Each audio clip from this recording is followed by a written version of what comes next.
I'm Mark Schumacher live. Have you ever taken a chance and stopped on train tracks like these? Well, we've got a demonstration coming up on the Night Beat that'll change all that when a freight train slams into a car that is trapped on the tracks. The impact will send chills down your spine, and it's only moments away on the Night Beat. Channel 10, WPLG, Miami, Fort Lauderdale. Live, local, late breaking. The Eyewitness News Night Beat starts right now. You may have heard about the danger of trying to beat a train. You've seen others try it. Maybe you've even thought about it. Tonight, see what happens when a 6,000-ton train going 50 miles per hour collides with a minivan. These are pictures you will never forget, and it could save you from making a deadly decision.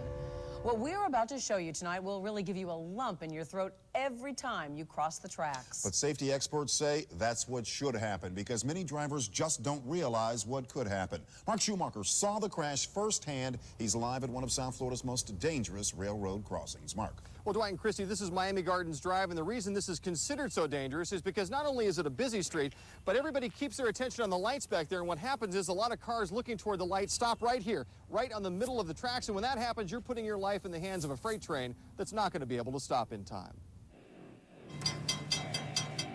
Bells ring, lights flash, gates come down, train closing in. You took a chance, now you're on the tracks, heart pounding, there's nowhere to go, no time, then the lights go off. I heard screaming, blah, blah, blah, and boom. James Corey survived just barely when the limo he was riding in crossed in front of a train on Pembroke Road. His best friend was killed. When I saw the back of the limousine, it was destroyed, and they said that they sent me 40 feet in the air down the railroad tracks. I broke all my ribs. I broke both shoulders, my collarbone. This whole leg is metal. I put the train brakes into emergency and just hoped it would stop. Amtrak engineer Billy Parker did all he could to stop before his train plowed into a Hess gas truck that was sitting on the rails at Cypress Creek Road. The fireball that followed extinguished 6 lives. It's a memory that's burned into Parker's mind. I think about the 6 people who were killed and the family and friends they left behind. The only defense that we have on this engine is the horn. Close calls between train and car are every day, and an engineer sees it all play out right in front of his eyes. Gates mean nothing to some people.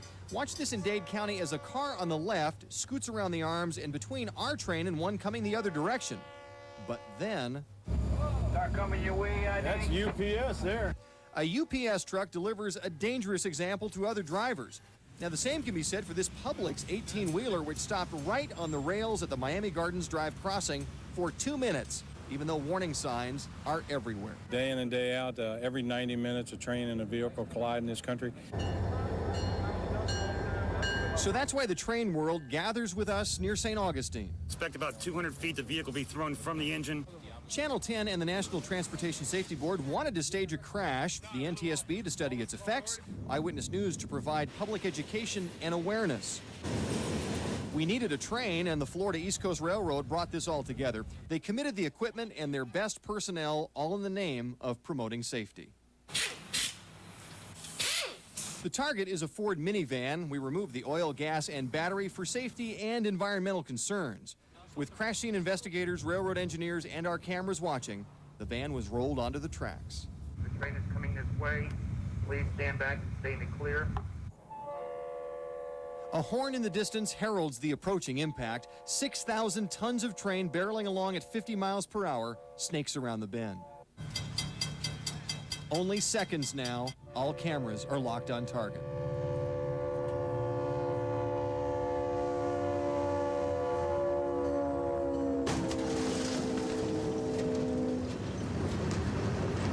In the first fraction of a second, the van seems to mold itself to the front of the engine. Then it's swatted away like a gnat flicked off of your shoulder. The rear liftgate shears off and tumbles over the right side of the train. Then the sliding door pops off and cartwheels the other direction. Crushed and broken, the van spins violently to a mud-splattering, water-spraying stop. Nobody got hurt. After a few moments of congratulations, the first sets of eyes come to rest on what's left of the van. Damage is complete. Immediate calculations from sensors inside the vehicle show it was hit by forces greater than 150 Gs. Death for the occupants would have been instant. Even with brakes on full, the train took nearly 2/3 of a mile to stop. You see this? This is the back tire mark. Embedded in its grille, a fluid tank from the van and an ashtray. Other than a broken headlight and a bent railing, engine 401 is ready to go again. And if these powerful images aren't enough to convince you, listen to a survivor. It's just stupidity to do something like that, to cross a track like that, because only two things could happen. Either you're going to get where you're going 1 minute earlier, or you're not going to get there at all.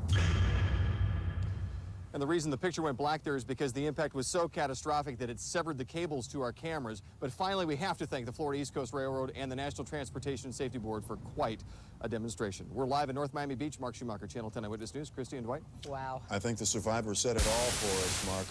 Thank you.